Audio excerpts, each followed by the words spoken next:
오늘 신명기 5장 1절에서 33절을 보면은 십계명 전수의 정신과 그리고 중재 사역에 대해서 나옵니다.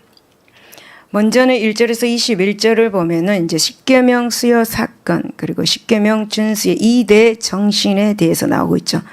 바로 이스라엘 백성들은 이제 하나님의 은혜로 애굽에서 해방되었습니다.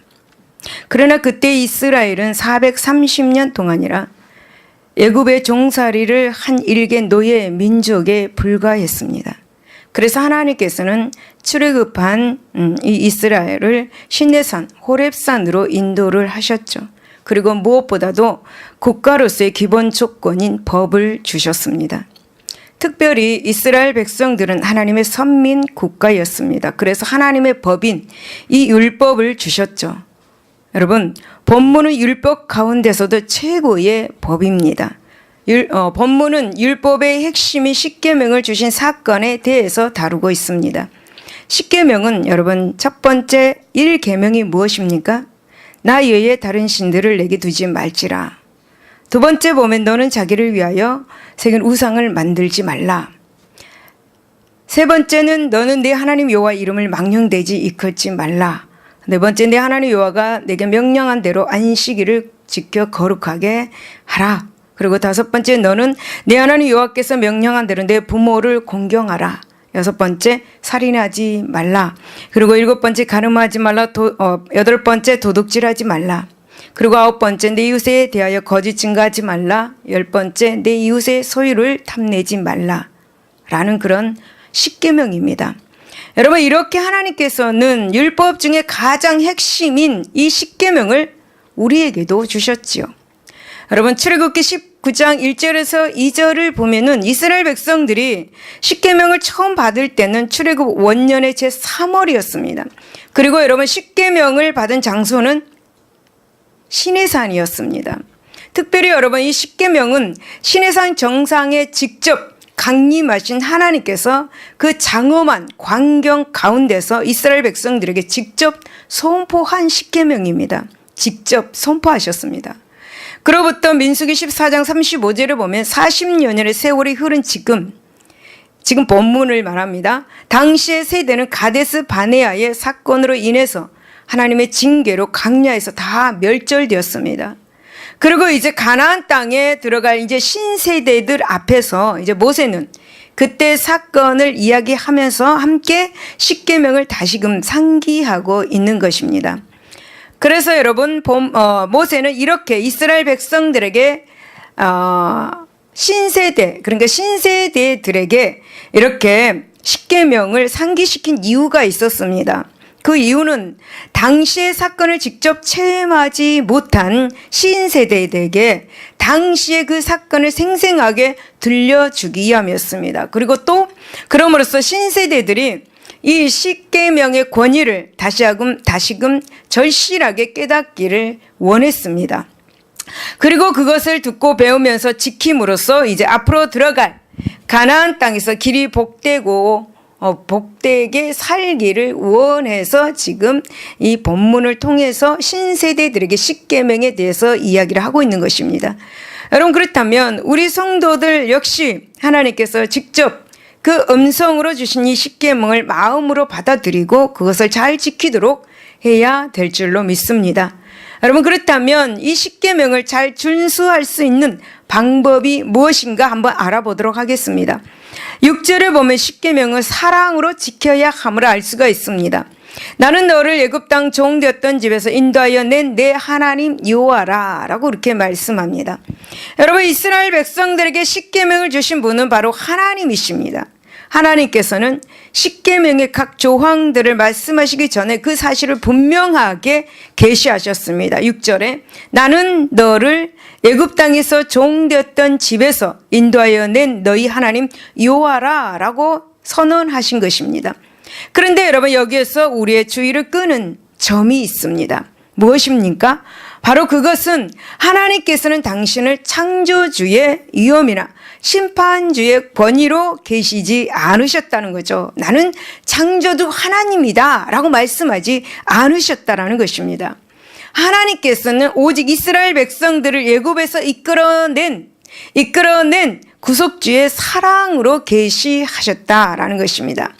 그러니까 나는 너를 애굽 땅에서 종되었던 집에서 인도하여 낸 너희 하나님이다라고 그렇게 계시를 하였다라는 거죠. 여러분, 그렇다면 이 사실은 무엇을 의미할까? 여러분, 십계명은 이스라엘 백성들을 올가매는 속박의 사슬이 아니다라는 것입니다. 요한일서 5장 3절을 보니까 하나님을 사랑하는 것은 이것이니 우리가 그의 계명들을 지키는 것이라 그의 계명들은 무거운 것이 아니다라고 말합니다. 여러분, 십계명은 이스라엘 백성들에게 생명을 주는 사랑의 계명이다라고 본문에서 말씀을 하고 있는 것입니다. 왜냐하면 십계명을 주신 분이 바로 사랑의 하나님이시기 때문이죠. 사랑의 하나님은 우리를 위해서 십자가에서 모진 고통을 다 참아내셨습니다. 우리의 죄를 대신 짊어지시고 온갖 수모와 수치를 다 당하셨습니다. 여러분, 하나님은 애굽 땅에서 종되었던 우리를 생명의 길로 인도하여 낸 하나님이심을 믿으시기를 바랍니다. 여러분, 이런 맥락에서 십계명은 본질상 구속주 하나님의 사랑에 근거하고 있는 사랑의 언약입니다. 그러므로 십계명 속에는 사랑이 기초가 되어 있습니다. 따라서 후일에 예수님께서는 모든 율법의 2대 강령을 마태복음 22장 37절에서 40절에 이렇게 요약했습니다. 하나님의 사랑과 이웃 사랑으로 이렇게 요약을 했습니다. 여러분, 그런즉 십계명은 오직 사랑으로서 지켜져야 함을 본문에서 말씀합니다. 여러분, 사랑 없는 행함은 위선이고 거짓일 뿐입니다. 여러분, 사랑 없이는 십계명을 이해할 수도 없고 사랑이 없이는 십계명을 지킬 수도 없습니다. 왜냐하면 그것은 사랑의 하나님께서 주신 사랑의 언약이고 사랑의 법이기 때문입니다. 할렐루야. 두 번째 6절을 다시 보면은 십계명은 하나님 앞에서 지켜야 한다라고 말씀합니다. 나는 너를 애굽 땅 종되었던 집에서 인도하여 낸 내 하나님 여호와라라고 선언하십니다. 여러분, 십계명은 하나님께서 주신 하나님의 법입니다. 따라서 십계명은 하나님 앞에서 지켜야 합니다. 사실 여러분, 십계명의 내용을 자세히 살펴보면 그것은 모두 하나님께 대한 여러분 계명이죠. 여러분, 십계명은 하나님을 의식하지 않고는 온전히 지킬 수 없는 그런 계명입니다. 이를테면 제 십계명을 보면은 탐심 금지의 계명은 오직 하나님 앞에서 살아간다는 신적 의식이 없이는 지킬 수 없는 계명인 것이다 라는 것이죠. 그래서 여러분, 나중에 예수님께서도 십계명의 내용을 설명하는 가운데에 그 마음의 생각까지 살피셨다라고 그렇게 말씀합니다. 그러니까 하나님 앞에서의 삶의 정신을 교훈했던 것이겠죠. 여러분, 마태복음 5장 27절에서 28절을 보면 또 간음하지 말라 하였다는 것을 너희가 들었으나 나는 너희에게 이르노니 음욕을 품고 여자를 보는 자마다 마음에 이미 간음하였다라고 그렇게 말씀하고 있는 것을 우리는 알 수가 있습니다.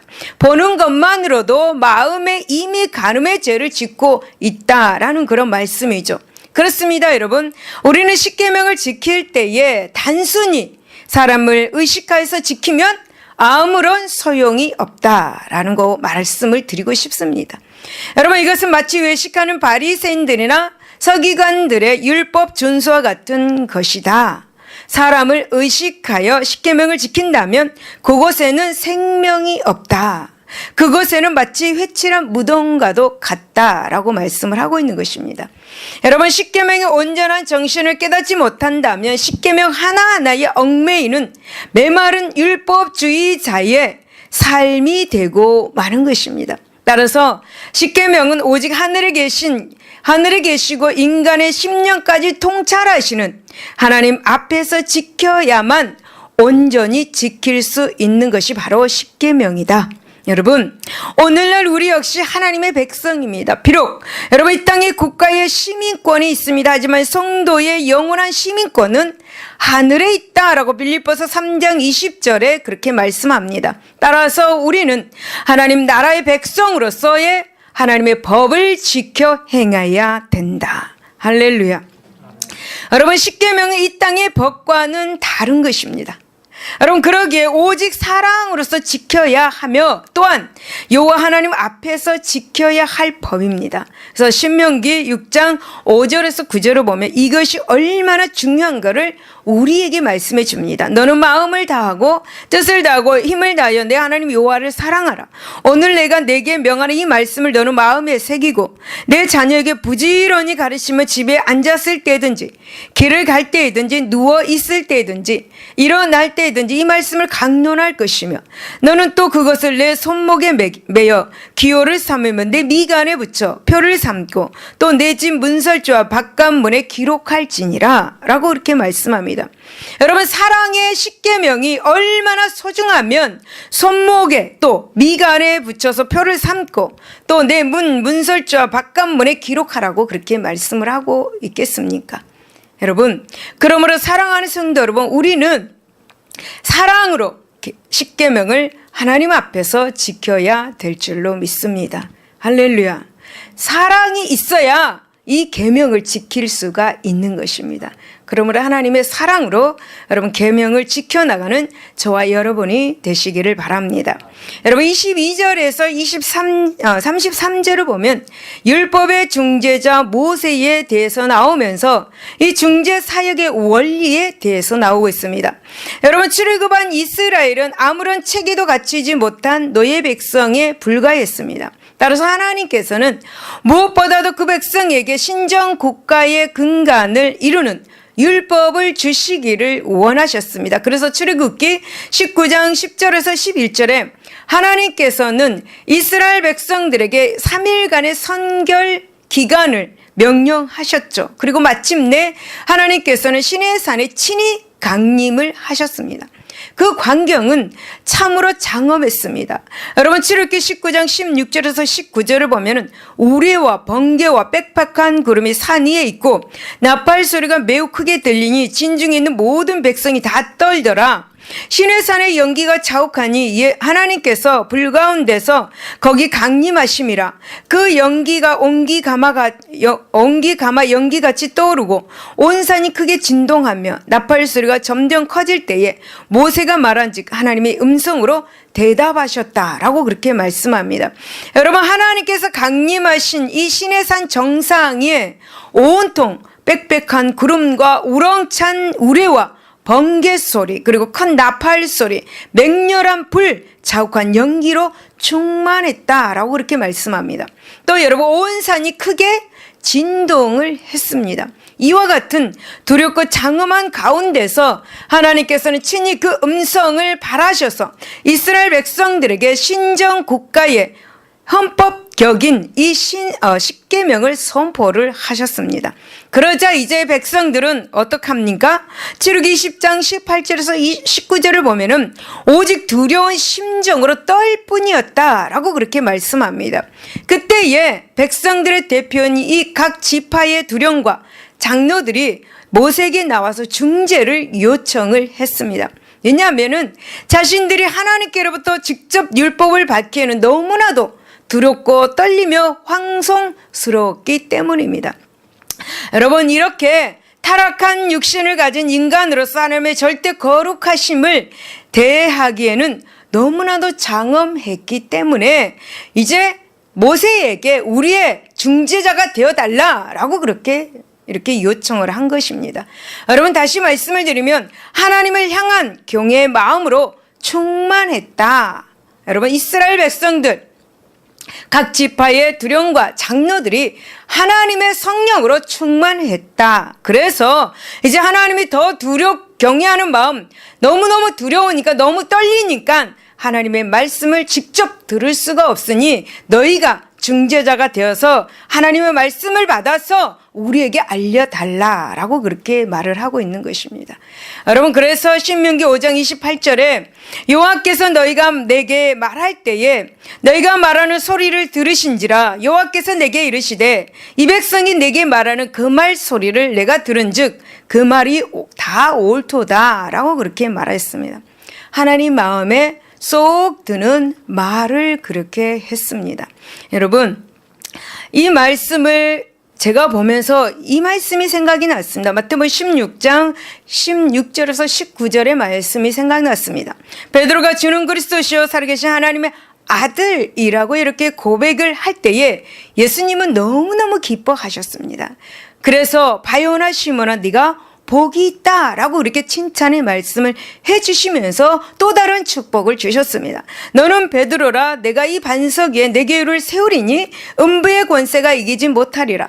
내가 천국 열쇠를 내게 주리니 내가 땅에서 무엇이든지 매면 하늘에서도 매일 것이요 네가 땅에서 무엇이든지 풀면 하늘에서도 풀릴 것이다 라고 그렇게 축복의 말씀을 주셨습니다.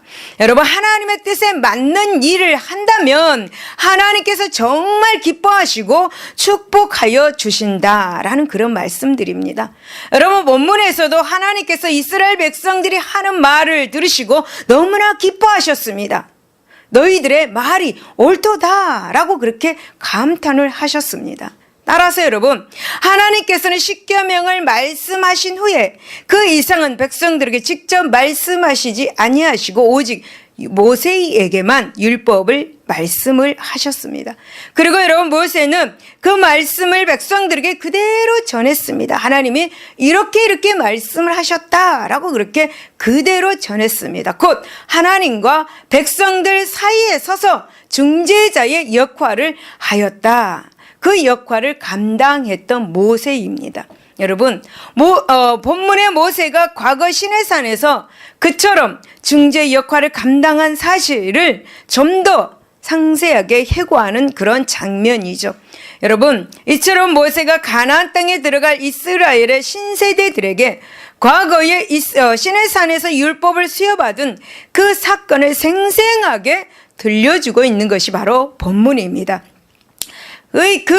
그것을 왜 들려주고 있는 건가? 그 이유는 뭐냐면 자신이 지금 전하고 있는 이 말씀들이 결코 내가 말하는 말이 아니다. 내 자신이 말하고 있는 말이 아니다. 하나님께서 직접 말씀하신 말씀이기 때문에 이스라엘 백성들, 하나님의 백성으로서 너희들이 이 말씀에 순종해라 라고 그렇게 이렇게 말을 하고 있는 것입니다. 그게 이유입니다. 그래서 그런 맥락에서 모세는 지금 자신의 중재 사역을 강조를 하고 있습니다. 이 말씀이 내가 너희에게 말하는 건 내가 말한 게 아니다. 하나님께서 말씀하신 것이다. 그러니 너희는 무조건 순종해라 라는 그런 말씀. 여러분, 순종하는 저와 여러분들이 되시기를 바랍니다. 여러분, 이것은 신약에 와서 바울이 고린도전서 9장에서 예수 그리스도의 복음을 위해서 자신의 사도권을 적극 보호했던 것과 같습니다. 그래서 여러분, 그렇습니다. 모세는 당시 시내산에 강림하셔서 말씀하시는 이 하나님의 그 거룩하시고 장엄한 영광과 그 위엄 앞에 백성들이 심히 떨며 두려워하자 하나님과 백성 사이의 중재자 역할을 감당했던 것입니다. 여러분, 한번 보십시오. 육신을 가진 인간, 곧 타락하여서 죽을 수밖에 없는 인간들은 하나님의 거룩함 앞에 설 수가 없는 그런 법이죠. 왜냐하면 그 절대 걸어가신 영광의 빛을 도무지 감당할 수가 없기 때문입니다. 그래서 하나님과 인간 사이는 반드시 중재자가 필요했던 것입니다. 여러분, 중재자는 하나님께 선택받고 하나님의 거룩하심을 부여받은 거룩하고 성결된 자가 바로 하나님과 백성 사이에 서서 중재의 역할을 감당해야만 합니다. 그래서 하나님과 인간 사이의 교제가 가능했던 것입니다. 이것이 바로 중재의 원리입니다. 따라서 제사장들 역시 하나님과 인간 사이의 중재자였습니다. 그런데 모세나 이 제사장들은 한시적인 중재자입니다. 제한적인 중재자입니다. 왜냐하면 그들 자신들이 본질상 타락한 육신을 가진 인간들이기 때문입니다. 따라서 하나님과 인간 사이의 영원한 교제와 화목을 위해서는 신이자 인간 되시는 분이 반드시 요청이 되었습니다. 여러분, 그분이 누구입니까? 본체상 하나님의 아들로서 인간의 몸으로 성육신하신 죄 없고 성결하신 분, 바로 예수 그리스도이십니다. 따라서 모세와 제사장들은 오실 예수 그리스도의 예표고 그림자였을 뿐이었습니다. 그러므로 모든 인간은 오직 예수 그리스도를 통해서만 하나님께로 나아갈 수가 있습니다. 여러분, 우리의 영원한 제사장이시고 영원한 중재자 대신 예수 그리스도를 통하지 않고는 그 누구도 걸어가신 하나님의 보좌 앞에 담대히 나갈 수가 없습니다. 지금 현재도 마찬가지입니다. 예수 그리스도 없는 그 길은 죽음만이 있을 뿐입니다. 그러므로 사랑하는 여러분, 중재자 예수 그리스도를 통해서 하나님의 은혜의 보좌 앞에 담대히 나갈 수 있음을 기억하시기를 예수 이름으로 축복을 드립니다. 결론입니다. 여러분, 오늘날 우리들도 본성상 타락한 육신을 가진 죄 많은 사람들입니다. 그리고 마침내는 캄캄한 흑암 가운데서 죽을 수밖에 없는 불쌍한 사람들입니다. 오직 생명의 길이 있다면 그것은 구원의 빛 대신 예수 그리스도로 나아가는 길뿐임을 여러분 믿으시기를 바랍니다. 그러나 여러분, 그 길은 인간들 스스로 나아갈 수 없죠. 왜냐하면 아무런 공로나 거룩함이 없기 때문입니다. 따라서 반드시 중재자를 통해서 나가야 하는데 그분이 곧 예수 그리스도임을 믿으시기를 바랍니다. 그런즉 생명의 길은 오직 예수 그리스도 안에 있습니다. 이것이 바로 중재의 원리이고 예수 그리스도의 법인 것을 믿으시기를 바랍니다. 그러므로 사랑하는 여러분, 내가 곧 길이요 진리요 생명이니 나로 말미암지 않고는 아버지께로 올 자가 없음을 믿으시기를 예수 이름으로 축원을 드립니다. 기도하겠습니다.